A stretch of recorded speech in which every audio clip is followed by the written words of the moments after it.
Moving to a new place is never easy, especially when it's hundreds of miles away. There is the physical aspect of packing up your belongings, loading them into your car, driving for hours on end, often through the night, only to arrive at your destination to repeat the previous steps of unloading and unpacking. It's tiresome work. But once everything has found its right place in your new abode, the real challenges begin. One must assimilate into their new community. You slowly begin to navigate the town, typically after getting lost on several occasions. You start to figure out where the best places to eat, and you make yourself a regular. These things come rather naturally out of necessity, yet the real work is in making friends.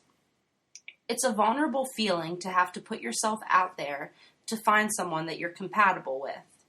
Developing a new friendship can be hard, but in doing so, you become more connected to a place and time. Mr. Fiddler and his wife Betty left their small town in PA for an even smaller town in rural North Carolina, and together they created a life for themselves, full of caring friends who would help make their time in the South comfortable and happy. In today's episode, we learn what it was like to go from outsiders to honorary locals. Thank you for joining us on the Ping Jockey podcast. I'm Marley, the co-host, sitting here with the Ping Jockey himself, Mr. Kenneth H. Fiddler. So, Mr. Fiddler, in last week's episode, we talked about you moving to Franklin, but we didn't really get into the details of what you were up to there. Where did you start working when you first moved? Well, once we settled in Franklin, and I met Sam McPherson, who I was going to start working with, we soon started at work. The name of the place was Van Ralt, and it was a nice, clean, modern, air-conditioned plant, and the people were welcoming and friendly. They had about 12 machines, and they were buying 6 more. Sam and I were going to build them. What can you tell me about Sam McPherson and his family?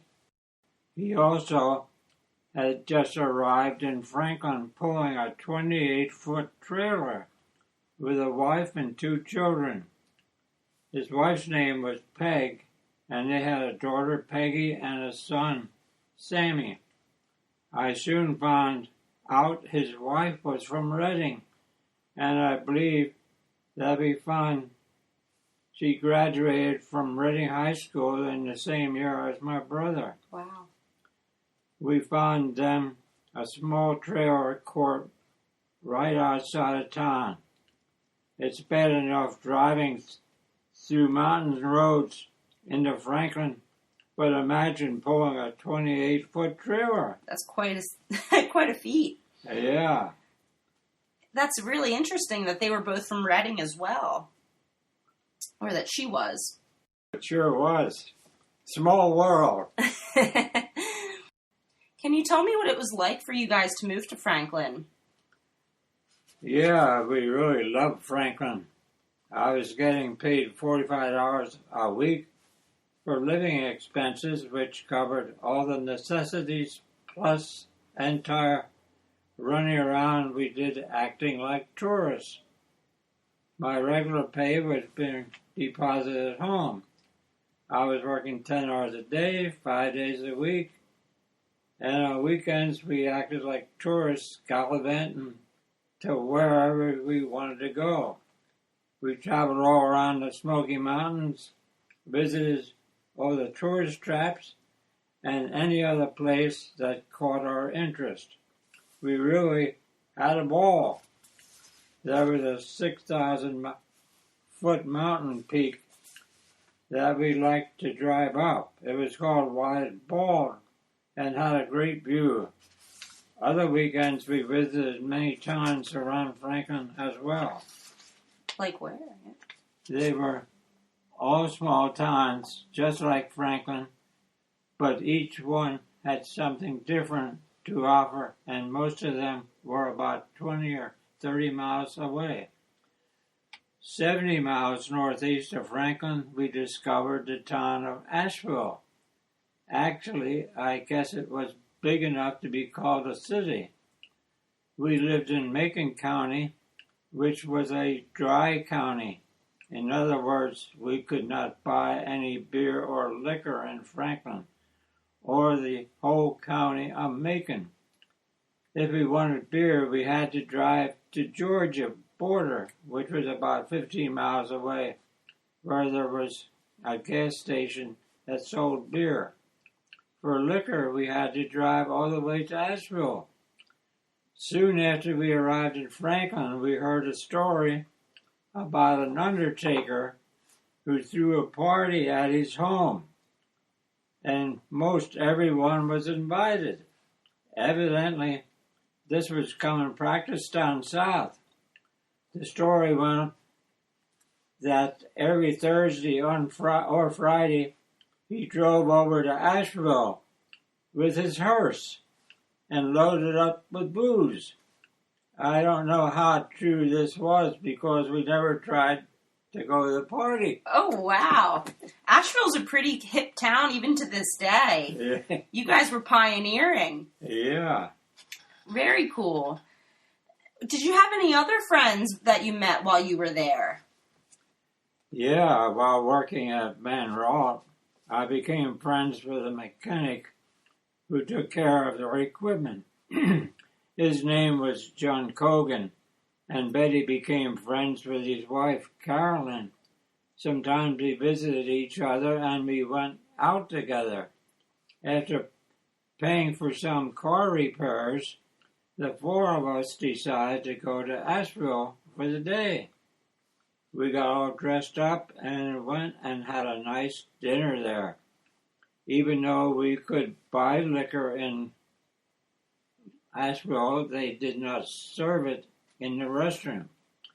So we took the liquor with us in a brown paper bag and kept it under the table. They sold us the setups, which consisted of glasses and ice cubes, along with whatever we wanted to mix with the drinks.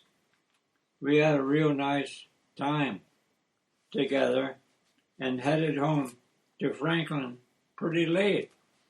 That was a long drive. Yeah, and we had 70 miles of mountain roads to travel.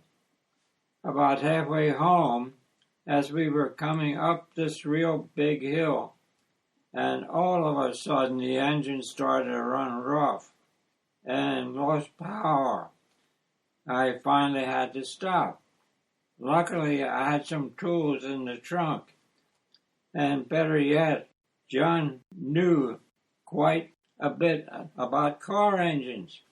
He determined that the valves had to be reset.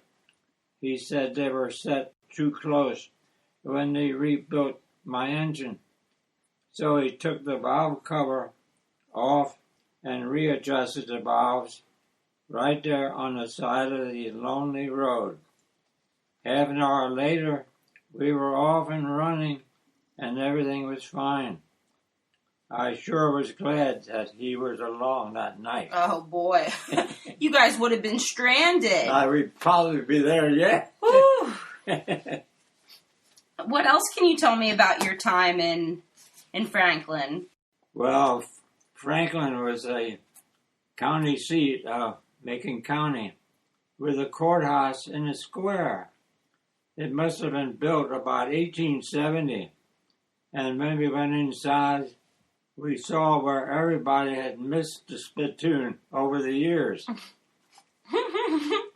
A funny thing happened at the end of our first month in Franklin. I drove by the courthouse to go to work from our apartment. Most of the time I went home for lunch, which meant I drove past the courthouse twice at lunchtime. It so happened that my car had what they called a holiday muffler. When I stepped on the gas pretty hard, it made a real nice noise. The problem was that mufflers were illegal in Franklin, and most of the time, the state police, who had their offices in the courthouse, sat outside on a bench during lunchtime. So every day as I drove by, I took my foot off the gas and sort of coasted by the courthouse. As I did this, they watched me go by as if they were waiting for me. My good fortune lasted for a little while. I will never forget the day that I approached the courthouse and one of the cops got up on the bench and walked out in the center of the road and put his hand up to stop me. When I stopped, he walked over to me and said, "You better have North Carolina license plates on your car." I thanked him and slowly drove off without making much noise. The law was that after you lived in a different state for more than 30 days, you had to get a license of that state and as well as change the driver's license. There wasn't any problem getting a North Carolina license plate. All I did was go to the Western Auto store and ask for a new one. I filled out a form, paid them, and they gave me a new license plate right away. Getting a driver's license, however, took a little longer because I had to go to the state police for that. What exactly is a holiday muffler? When you tread on it, it really made a lot of noise. It sounded like you had some horsepower. Oh, yeah. Real loud. So that was... Like my car. That wasn't too easy to sneak by there every day. Yeah, you had to go into neutral and just coast on by. Yeah. Too funny. Wow, quite a story. It sounds like you had a lot of fun down there. Kept yourself out of trouble, too. Well, sort of. Even though you guys were having a lot of fun, all good things must come to an end. What happened? Well, Sam and I finally finished our job, and so it was time to move on to our next job in Burlington, North Carolina. We had enough time to go home to Pennsylvania for a visit and then proceed to Burlington. Not too long before this, I ran across a homemade wooden luggage trailer for sale for $40. It seemed very sturdy and had a California license plate on the back. Evidently someone built it in California and pulled it to North Carolina. So I thought it must be pretty good. So I bought it, got a license for it, and now we had a little more room to carry what we had accumulated while living in Franklin. I also ordered a tarpaulin from Sears, Roebuck, and mail order so that I had something to cover everything in the trailer. Somehow the order got mixed up with someone's order from Florida, and they sent me a bigger tarpaulin than the one I ordered. I called Sears, and they said that if I was satisfied, I could keep it. I was pleased because it worked out very well. That's really interesting. If you were satisfied, you could keep it. Back then, satisfaction was really important to companies. Yeah. That's excellent. We made a lot of very nice friends in Franklin, but now it's time to say goodbye. We left for Pennsylvania around the middle of July, pulling our luggage trailer, which was pretty well loaded up. Before we left, I practiced driving around with it, especially backing up. It is an art in itself. Oh, I'm sure. So everything went well on your ride home with the trailer? Yeah, just about. And you went back up to Chester, right? Yeah. We ended up staying with Betty's parents while we were in Pennsylvania, and enjoyed a short visit to my mother in Reading. We also visited some friends in Philadelphia, and we drove up Roosevelt Boulevard. A policeman stepped out in the road and motioned for me to stop. He pointed to my inspection sticker in the corner of my windshield. He asked me if I knew that it had run out. I said to him, "Have you looked at my license plates?" When he saw that there were North Carolina plates, he got a little embarrassed, and he told me to get rid of the old Pennsylvania sticker. And then he let us go. It turned out that the old Pennsylvania sticker had expired the day before, and he was standing there looking for any old stickers to go by. He didn't realize that I was from out of state. I was in North Carolina. They don't have inspection stickers. Well, he wasn't expecting to meet somebody like you that day. He was looking for an easy mark. Yeah. Well, what happened next when you guys left for Burlington? Well, we left for Burlington, pulling our trailer, loaded with everything we owned. Since Burlington is in the eastern part of the state, we were able to go down the Eastern Shore Highway to Cape Charles and then take the Cape Charles Ferry to Norfolk, Virginia. It was about a 2-hour ferry ride. While driving down the Eastern Shore Highway, a big dog suddenly ran out in front of us. I had been traveling about 50 miles an hour, and I was still pulling the luggage trailer. As I hit the brake, the car slowed down momentarily and then continued on. I realized I had brushed the dog without hurting it, but after that I had no brakes. I gradually was able to slow down enough to put the handbrake on as I pulled off the road.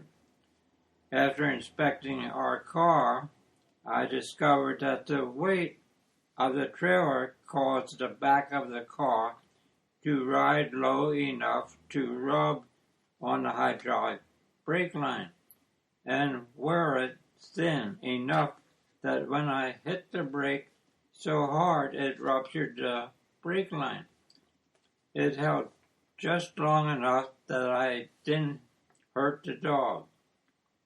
And the line hasn't broken.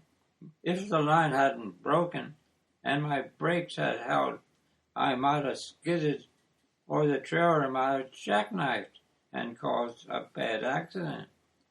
I always felt that somebody was looking over us. At this point, I decided to drive slowly into the next town. That was only a few miles away. I was able to use my handbrake, and we made it into the next town of Kittobeak. I found a garage that was preparing to close for the day, but he was able to talk them into working on my car before they went home. They replaced the brake line and had me on my way within a half hour. However, as soon as I got out of town, I discovered that something else wasn't right. I think they didn't bleed the air out of the lines because the brake pedal felt very spongy. It wasn't long before I had very low brake again. I continued to carefully push on through, and after another 10-15 miles, we reached the town of Cape Charles. I was able to find a garage that was just closing, and they said that I could leave the car there and they would look at it the first thing in the morning. I agreed, and then we went on to find a motel nearby. After a good breakfast and next morning, we walked down the street to the garage. We had our dog Butch on a lead. All of a sudden, out of nowhere, a big black cat jumped right on the Butch's back. He let out a yelp, and we somehow chased the cat away, but it scared us half to death. Butch wasn't too happy about it either. That's a surprise attack. When we arrived at the garage, they had everything taken care of, and we soon were on our way to the ferry. That was just out of time. The ferry was just pulling into the dock when we arrived at the landing. There was a long line of cars waiting for the ferry, and we stuck at the end of it. While we were waiting, the ticket man came along and sold us a ticket. The fare was $3.60. I handed the ticket to Betty to hold. We sat there quite a while talking about what happened to us that day before. Finally, the car started to move and we drove onto the ferry. We stopped for a man standing at the entrance collecting tickets. I reached to Betty for the ticket and she handed me a handful of little pieces of paper. While we were talking, she tore up the ticket into little pieces without realizing what she'd done. Oh, wow. I took the handful of paper and handed it over to the ticket collector and drove onto the ferry. I'm not sure what he said, but he sure had a surprised look on his face. The Chesapeake Bay Tunnel has since replaced this ferry. So after quite the journey, Ken and Betty arrived in Burlington, and he began working at Tower Hosier, which was a larger plant than Van Rolt, but it was clean and everyone was very friendly there. Yet one day, on August 25th, 1950, Ken decided to go down to the post office to see if there was anything waiting for him. And what happened that day? At noon, I went down to the post office to get the letter, and to my surprise, it was greetings. I had orders to report to Philadelphia on September 6th for active duty in the Navy. Here I thought there was no record of me being in the Navy, but when the Korean conflict broke out, they found my records in a hurry. How did everybody take that news? Kind of came out of left field. I headed back to work and returned to Granny's house and told Betty. We packed, said our goodbyes to everybody, and we were on our way home that evening. We went through Washington, D.C. about 2 in the morning and arrived in Chester at dawn. You can imagine that this came as a big surprise to everyone, including me. I had a lot of things to get straightened out and only about a week to do it. We went home to Reading to see my mother and my brother. I found out that Ray had sent a letter to the commandant of the 5th Naval District requesting that I not be recalled because of hardship, the need to support our mother. We soon received a letter back said, request denied, report as ordered. That week went by in a hurry, and that saying goodbye to everyone, I was ready to leave. We spent our last night in Chester with Betty's parents. Whoopee! Woo! Well, quite a time you had in Franklin and Burlington, but it was so short-lived. And now you're going back to the Navy. So in next week's episode, we'll hear what it was like to be in the Korean conflict. This is Marley and the Ping Jockey signing off. Bye-bye.